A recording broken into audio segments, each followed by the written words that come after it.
Joining us now, Sheriff David Clarke, America's Sheriff. You can follow him on Twitter. You go to his website, at America's Sheriff. There's all kinds of good things going on. And he just had a column in Town Hall. We're going to talk about that. But first, Sheriff, there's a lot going on in the world, but we're going to pause here and talk baseball. Your Cubs, 25-14. They won another 3 in a row, 8-2.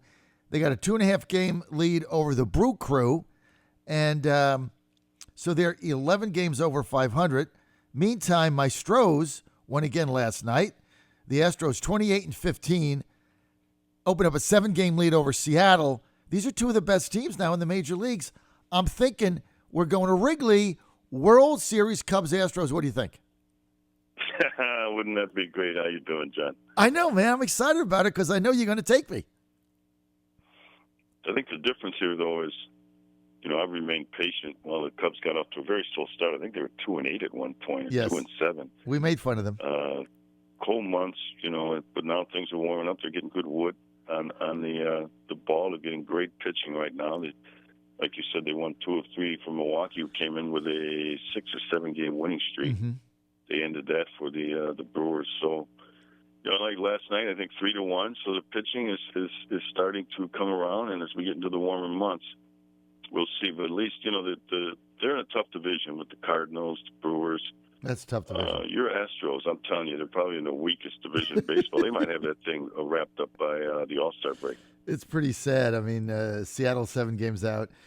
The Astros 28-15. They've won 7 in a row, 9 of their last 10. And they had a tough schedule the first 6 of the season. But, now they're playing, Detroit, White Sox, Kansas City, Toronto's coming up, things of that nature. But this weekend they go to Fenway to square off with the Red Sox. So that'll be interesting. The hated Red Sox. So we'll see how that goes. All right, Sheriff, we got a lot to talk about today. And I want to start with a couple of things right off the bat. Let's get to your column that you did.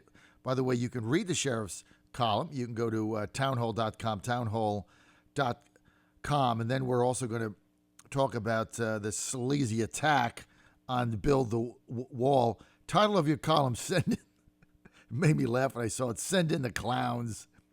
Why don't you elaborate on that, sir? Yeah, I think it's apropos here. The Mueller witch hunt just won't go away, but in part, I think it's because the GOP keeps resuscitating this thing. Now they've subpoenaed, it was a GOP senator, I think his name is Burr out of North Carolina. Yep. Who subpoenaed Don Jr. again. Don Jr.'s already appeared before one of the congressional committees by subpoena. He gave 8 hours of testimony. Mueller came back. There was no collusion. There was never any collusion. No indication or evidence of any crime committed, except by those that he charged. He would have charged Don Jr. if Don Jr. was involved in any sort of criminal activity. Mueller would have charged him with it, and he didn't. So, that they're going to revise this thing. And again, I talked more about it in my column at townhall.com, but I think Send in the Clowns, reference to that song that, quickly here that there was some confusion going on in some woman's life and she couldn't figure it out. And then, at some point she just said, you gave reference to Send in the Clowns to entertain the people while she got her act together. So I think that's very apropos to what's going on in Congress right now. Well, so Don Jr. has agreed to testify, and they have come to an agreement that it's going to be, number one, the final testimony he makes, 2 to 4 hours, questions surrounding any contacts he had with Russian officials, and that's going to be it. So he's agreed to testify because he doesn't have anything to hide. That's why he agreed to testify. But the one stipulation he said is, okay, this is it. You ask whatever questions you're going to ask, I'm done, and I'll give you 4 or 5 hours, that's it. So they're going back to that. But you're right. It's like they're just grasping at some straw, trying to find something where there's nothing there. Meantime, they have no policies for immigration. They have no policies for the Middle East. They have no policies for anything that matters. And it's just basically all they're doing is going back to, what they did with this collusion nonsense. So it is like Sending the Clowns. Sure. And the thing I don't like about it is nothing good can come from Donald Trump Jr. going in to testify before the Senate Intelligence Committee. Nothing good can come from this. First of all, it's supposed to be a closed-door session. But, John, you know, it's just as sure as I'm talking to you right now that it's going to be leaked, whatever he says. You're right, he has nothing to hide. But the fact that it's a closed-door session, if he goes in there, he's going to go in there and talk, some Democrat will leak it to the New York Times or the Washington Post, and then accusations will be made. They'll say, oh, he changed his story, or we got sources that say he changed his story, he lied. And the fact that it's a closed-door session means the Republicans will not be able to respond by saying, you know, they won't even be able to say, no, he didn't change his story, because it's a closed-door session. Mm-hmm. So that's the trap, I think, that's being set here is, you know, new headlines for the New York Times, the Washington Post, the Democrat Party, the Democrats on Capitol Hill, new life to be able to keep this whole charade going. It's like General Flynn. He had nothing to hide either. Right. And he ended up, you know, misremembering some things, some dates or whatever, or who he met with. The next thing you know, he gets charged with obstruction. They still could refer, and there's Democrats on the Senate Intelligence Committee. So this is not just appearing before GOP senators. Right. There's also Democrat senators, and I won't put it past them to, after Don Jr. appears there, to refer criminal charges to the FBI, because this is a political witch hunt. Mm-hmm.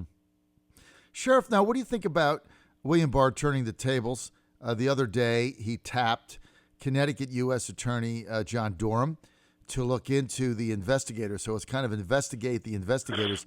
I had Corey Lewandowski on my show the other day, Sheriff, and he said, I'm looking forward to Dan McCabe and Jim Comey doing the perp walk. He said when this thing is said and done, they're going to jail. That's a pretty harsh statement he made. What do you think about that? I think it's a brilliant legal move, but it's also because it's required, because there's some shenanigans that went on there within the FBI at the highest levels, and that's why I think it's a brilliant legal move. So people can, you know, faith has to be restored in our system of justice in Washington, D.C. Right now, people have no reason to trust it, no reason to have any faith in it. It's been corrupted. We just don't know how deep the corruption went, but we know that it's there. And so I think that we'll find out. You can at least begin to hold some people accountable and start to restore faith, integrity, and trust in the FBI. But I also think it's a brilliant strategic move, because it puts the government, it puts the Justice Department on offense. It puts the president, who is in charge of the Department of Justice, it puts them on offense. They've been playing defense this entire time, but now they get to go on offense. There are a lot of people, you mentioned a couple of them, McCabe, Strzok, Comey, and others, that are going to have some sleepless nights coming up in the very near future. As they should, because, look, we had spying on U.S. innocent citizens on U.S. soil and a presidential campaign. And what Corey Lewandowski said yesterday is that the spying on President Trump went all the way through the inauguration. I mean, he's convinced they were spying on him during the transition, and even when he walked up to the podium to put his hand on the Bible. I mean, this is just mind-boggling. You can't even put your arms around what they did. Now it's leaking out that they had various assets trying to entrap people through what they call honeypot, people flirting with Papadopoulos, who was never even an aide. You know, that's the other thing. They called George Papadopoulos an aide to the president. It's not an aide. Carter Page an aide. Yeah. It's not an aide. These people were names, Sheriff, on a piece of paper because they had some foreign policy credentials. They had written a book or something, and they happened to be for Trump in a time where we couldn't find anybody for Trump back then, but a handful of us. So they were names on a piece of paper. They were not aide or part of the campaign, or nobody called them for advice. That whole thing is a lie. That's why it's a fake news. All right, you're on the John Fredericks Radio Network. We're with America's Sheriff. Go to americasheriff.com. Sheriff David Clarke. He's also on the board of directors of We Build the Wall, Inc., and you can get more information by going to webuildthewall.org. That's webuildthewall.org. Now, there's been, Sheriff, some scuttlebutt in the news that the founder of We Build the Wall, that the founder of that might have, some people are saying, misappropriated funds. Brian Kolfage, he's the president of webuildthewall.org, and some people saying that some money that he had raised for the wall was misspent. You're on the board of directors. You would know. Give us the skinny. Yeah, and I'm here to defend not only Brian, who is an Iraqi war veteran who lost 3 limbs fighting for his country, but I'm also here to defend the effort here that he's put forth. I am on the board of advisors. Your listeners can take this to the bank, that I wouldn't have anything to do with any group or organization that's misappropriating funds. My integrity is more important than anything that I have. It's more valuable than anything that I have, and I'd be the first one to come down on Brian Kolfage or anybody else if I knew that something was remiss here, and it's not. There's been no money that's been misspent. Every penny's accounted for.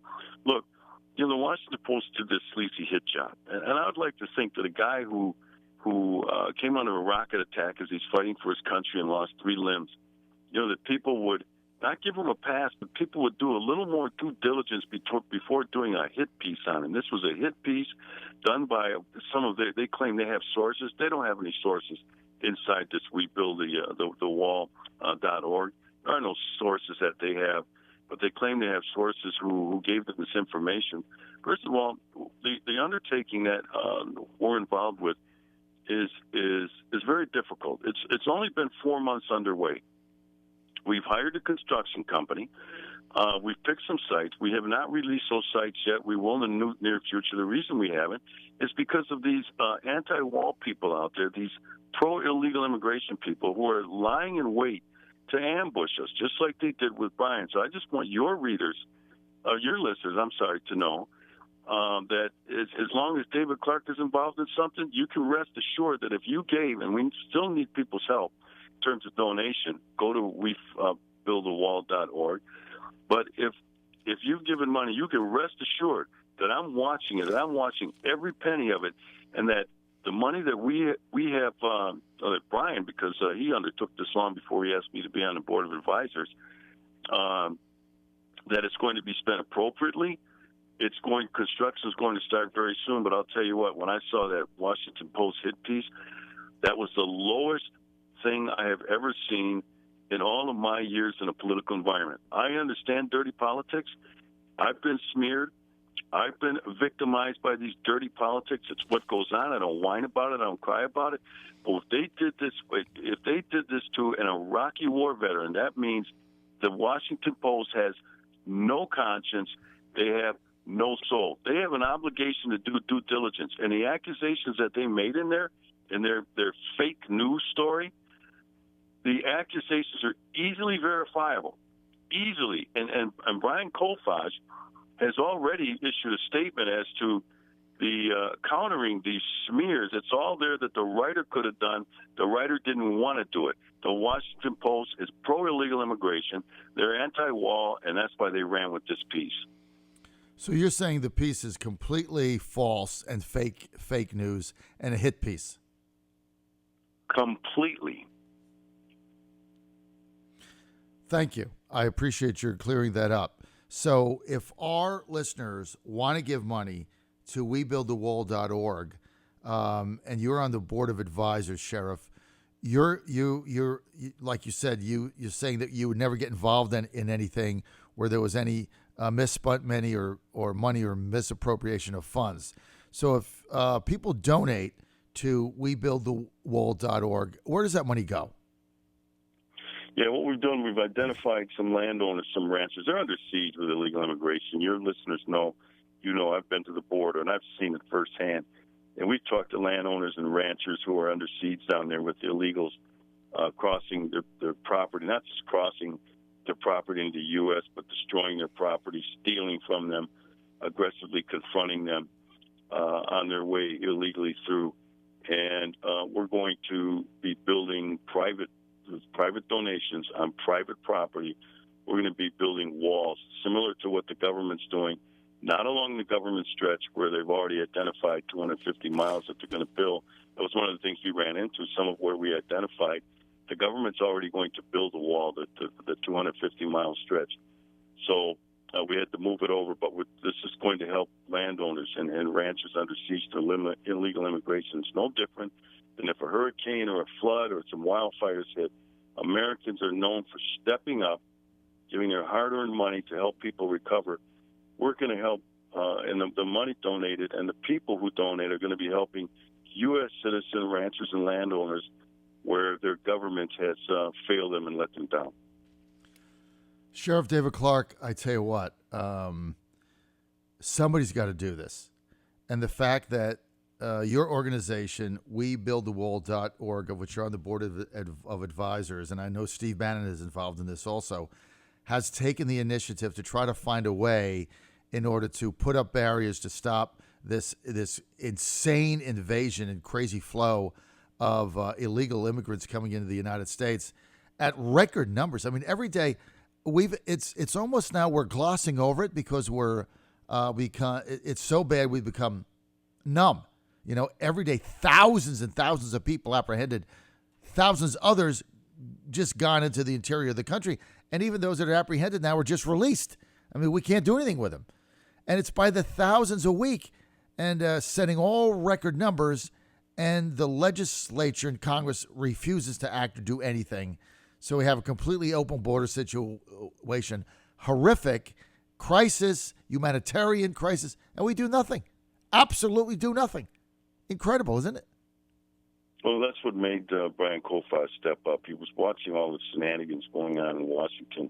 Then, look, Congress isn't going to do anything with illegal immigration. They're not going to do anything in the next 2 years to get closer to an election. The 2020 election, and Congress doesn't do anything and sit on their hands or afraid to do anything. So nothing's going to happen. He's watching what was going on. He said, I think American people should band together, and we could probably get up and do our part, stand up and do our part to help these besieged people living along the border in Texas and New Mexico, Arizona, and some parts of California. And so that's what made him start this. And that's why I said, for someone he's out to trying to help other people, and for the Washington Post to do this hit piece on him. I've never seen anything this low in my entire career in American politics. Unbelievable. We're going to end on that note. I want to thank America's Sheriff for being with us, Sheriff David Clarke. You can go to his website, americasheriff.com. Also go to webuildthewall.org, webuildthewall.org, of which Sheriff Clarke is one of the board of advisors members. Sheriff, thanks for being with us, man. Always appreciate it. My pleasure. Be well. We'll see you next week. Go Cubs, go Astros. John Fredericks Radio Network.